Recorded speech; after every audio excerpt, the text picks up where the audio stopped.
Assalamualaikum warahmatullahi wabarakatuh. Selamat pagi anak-anak, masih semangat semuanya? Baik, bagaimana kabarnya hari ini? Alhamdulillah sehat luar biasa. Oke, sebelum pelajaran kita mulai, marilah kita berdoa agar pelajaran yang kita pelajari hari ini bisa bermanfaat untuk suatu hari nanti. Silahkan ketua kelasnya memimpin doa.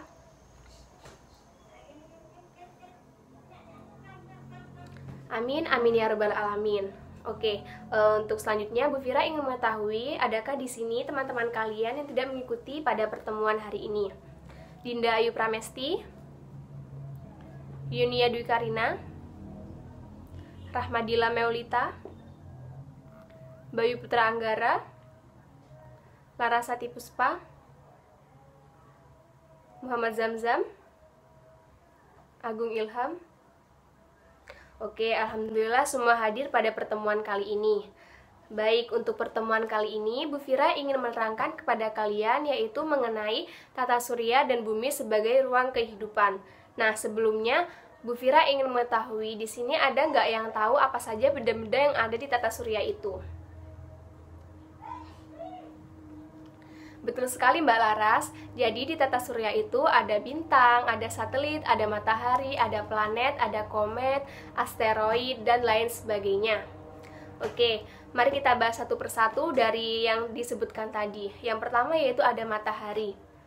Tentu kita sudah tidak asing lagi dengan kata matahari, apalagi setiap hari kita selalu memanfaatkan energi matahari itu sendiri.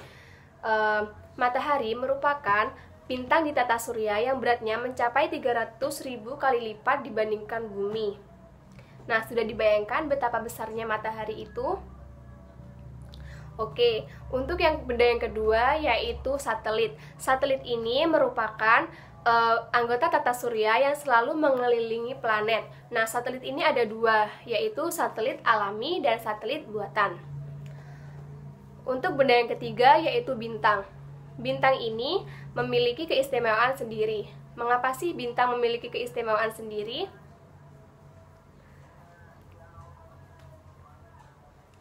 Bagus Mas Bayu. Nah, mengapa bintang memiliki keistimewaan sendiri? Karena bintang itu bisa memancarkan cahayanya sendiri. Nah, untuk benda selanjutnya yaitu komet. Komet sendiri merupakan benda langit yang mengelilingi matahari dengan garis edar berbentuk lonjong. Selanjutnya yaitu meteor. Meteor itu merupakan penampakan jatuhnya meteoroid ke atmosfer bumi atau yang sering disebut dengan bintang jatuh. Nah, di sini ada yang pernah lihat bintang jatuh?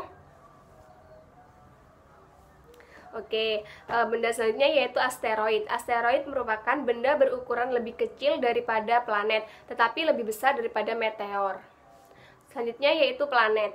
Planet merupakan benda langit yang gelap dan tidak mempunyai cahayanya sendiri. Nah, planet itu merupakan benda langit yang gelap dan tidak mempunyai cahayanya sendiri. Ada yang tahu berapa jumlah planet? Betul sekali Mbak Apin, beri tepuk tangan untuk Mbak Apin.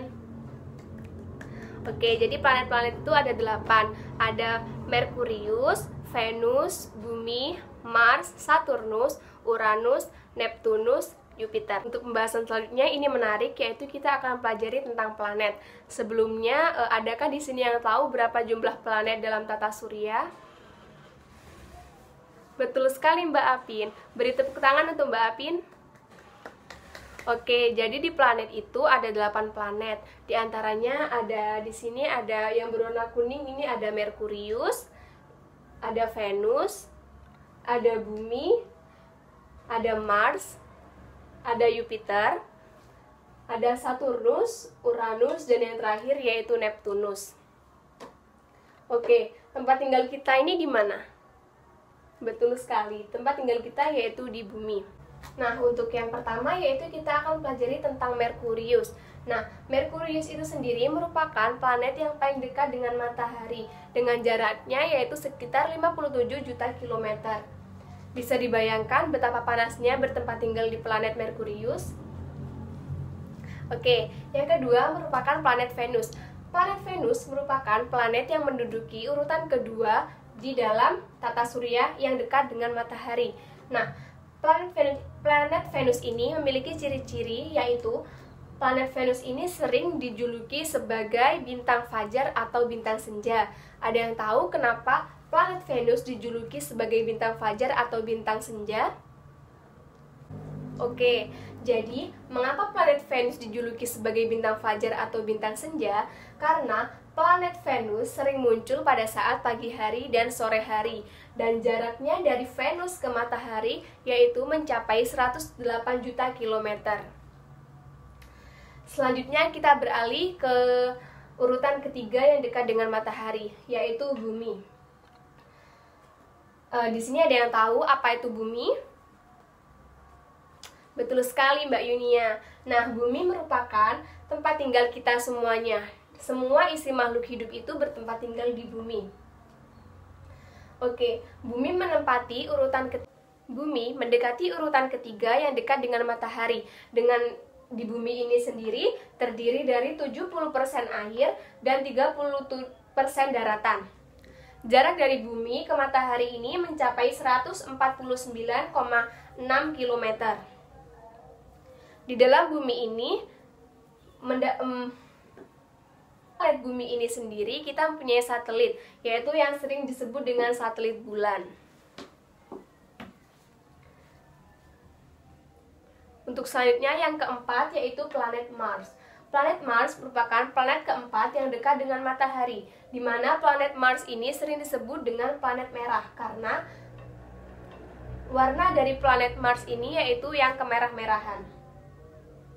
Oke, jarak antara planet Mars dengan matahari yaitu mencapai 227 juta kilometer. Dalam planet Mars sendiri terdapat dua satelit, yaitu satelit Phobos dan satelit Deimos.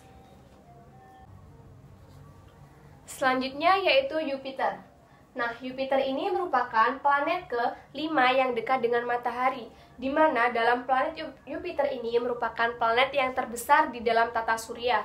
Jarak dari Jupiter ke matahari sejauh 778,55 km. Dan dalam Jupiter ini memiliki sebanyak 67 satelit. Yang menduduki urutan ketujuh adalah planet Uranus. Nah, di mana di planet Uranus ini merupakan planet yang paling terdingin dalam tata surya, di mana suhu dalam planet Uranus ini mencapai minus 224 derajat Celcius. Selanjutnya yaitu yang terakhir adalah planet Neptunus. Planet Neptunus merupakan planet yang paling terakhir dalam tata surya. Oke, cara yang paling mudah untuk menghafal planet-planet yang ada di tata surya itu dengan kita menggunakan bahasa membawa vas bunga mawar yang sudah usang nanti. Oke, membawa untuk planet Merkurius, vas untuk planet Venus, bunga untuk planet Bumi, dan mawar untuk planet Mars, yang untuk planet Jupiter sudah untuk planet Saturnus, usang untuk planet Uranus, dan nanti untuk planet Neptunus. Kita akan mempelajari lebih jauh tentang salah satu planet yang menjadi tempat tinggal kita saat ini. Ada yang tahu itu planet apa? Betul sekali, yang kita tempat tinggali ini adalah planet Bumi. Oke, siapa yang berani mendefinisikan apa itu bumi? Silahkan. Mbak, teori yang pertama yaitu teori ledakan dahsyat atau teori Big Bang, di mana teori Big Bang ini menjelaskan bahwa bumi berasal dari puluhan miliar tahun yang lalu, di mana ada gumpalan kabut yang sangat besar berputar pada porosnya. Putaran itu memungkinkan beberapa gumpalan-gumpalan kecil yang menjadi pusat pembentukan cakram raksasa dan membentuklah sebagai planet bumi. Untuk yang kedua yaitu teori nebula atau teori kabut, di mana teori kabut itu merupakan di dalam jagat raya terdapat gas yang kemudian berkumpul menjadi sebuah kabut dan membentuk sebuah planet yang bernama bumi. Untuk teori itu teori planetesimal. Nah, teori planetesimal ini merupakan teori yang mengatakan pada awalnya mula-mula ada matahari dan bintang yang berpapasan, dan kemudian dengan adanya gaya gravitasi yang kuat maka muncullah sebuah planet bumi ini.